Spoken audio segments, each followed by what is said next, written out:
again, that's just 4 bars? Yeah, I think so. Mm-hmm.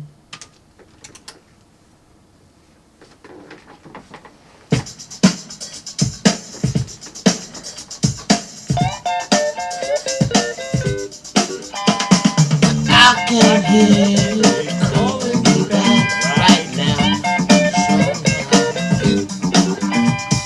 Do you remember way back? Do you remember way back when? When you and I were just more than little friends. And then I can still hear it calling back to you.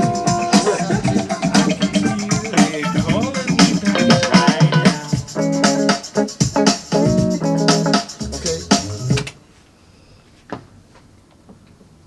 Philadelphia is, even Pennsylvania is just hot again, and it hasn't been as hot since about 1885. You know, because the first capital of the United States was downtown Philly, and then they moved up to Germantown. And so now we have it going on in Germantown, and since the 200,000 people have moved into Pennsylvania, the whole world is looking at us for a number of reasons. And the spark really began when they opened up the casino in Atlantic City. But now it's really blossomed. And we have the opportunity to create the products, distribute, and to run. You know, it's not logical, it's a magic. And that magic, I've been with at least a half a dozen bands like McCoy Tyner, Ron and Shannon Jackson, Burton Green, Johnny Copeland, Texas Blues, and a couple others. And I left them just when they got into the magic. Because once you accept the magic, then that's your turn. So many players, like I was with Donald Byrd and the Blackbirds, and being with him many times a year, like 4 to 5 times a year, discussing how he's making $2.5 million, $5.5 million, and $7.5 million. Then he lost it because he was sued by the players because he didn't take care of technical things. So we're asking the musicians to realize that when the magic is on, we still have to go back and do all the details as building companies and registering businesses and things and paying taxes. But the magic is on Philadelphia now. Everybody's interested in what's happening in Philadelphia. And with the football, with the quarterback falling out, everybody's saying, well, they lost their quarterback. You know, negatives can make it positive also because they attract attention. So when the negatives happen, it's like riding down the avenue and you see a detour. You don't stop and go home, you just go around it. Or you jump over it, you know. Or you back up and then go another way completely. Or you take care of business right where you are, but you don't get sad about it. And we're trying to change every conversation. There are no problems. They're just situations. And we're going to take it to the next level. And I really believe that our city now is Center City. And the Bronx is Boston, Uptown is New York, Midtown is Center City is Philadelphia, and downtown is Baltimore and Washington, and the main suburbs are Atlanta, Chicago, and Montreal. I've been playing all my life, and I'm 64 now. I started playing when I was 4.5 years old. And there only been about 6 or 7 of us who decided not to accept what New York had to offer, or LA. I have students. Like, I had Stanley Clark, who was the #1 bass player in California. I had him when he was 10 years old. He lived on my street. Now he's making millions of dollars, and he writes for TV called Soul Food. And I had another guy at 9 years old. I had Kevin Eubanks, who plays the guitar on it.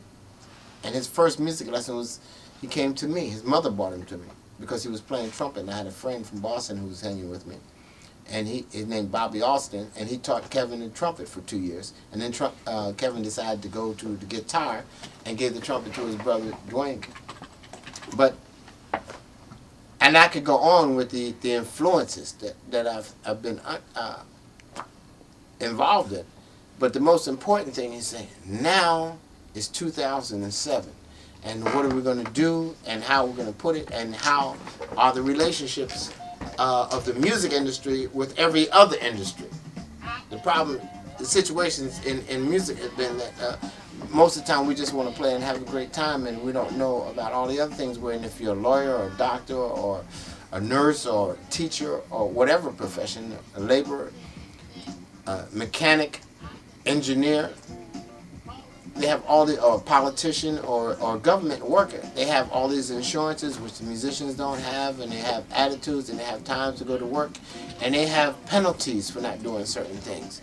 So when I'm hiring a band now, I say, well, the leader needs to be there 90 minutes ahead of time, and the side member 60 minutes ahead of time, and then we should start believing that if we're going to be as successful as we need to be, that 1 second on TV costs $1,000, so you don't blow it, you know.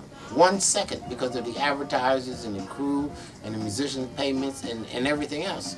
And it could also make you this. And even though the internet is taking over the downloads of the music, we can set up independent circuits.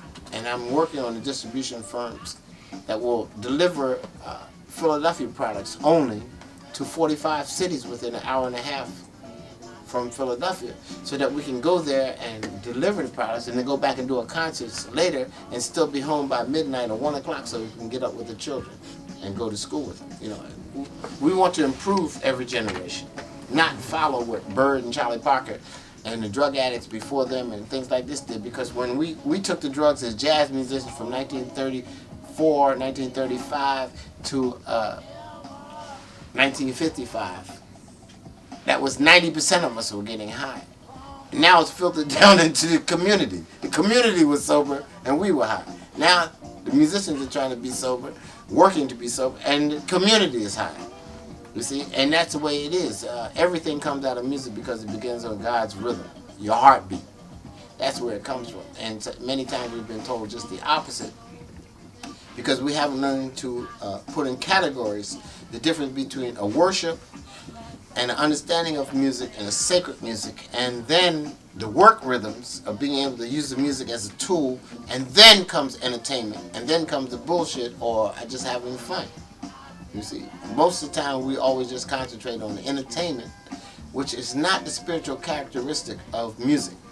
The spiritual characteristic comes from listening to the birds and from everybody singing and understanding that you are an instrument also. Not just the tape recorder or the video camera or the guitar or the saxophone or the flute or whatever. Is that basically the first instrument is your mind and your voice. Then comes whatever you're going to play, but that first musical instrument was the drum, and then shells and horns and things like this, normal thing. And then you get into all these other instruments.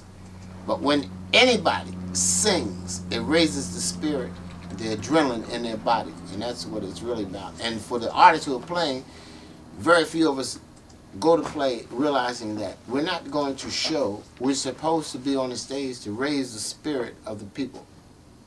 And that's our main objective. That's why we're doing records and CDs and videotapes, because we want to give the people who don't play, or the people, if we're dealing with the entire globe who don't even have computers and things like this, we want to give them products that they say, yes, I feel inspired. You see? And that's the way it works. Thank you. Right on. Yay. Amen.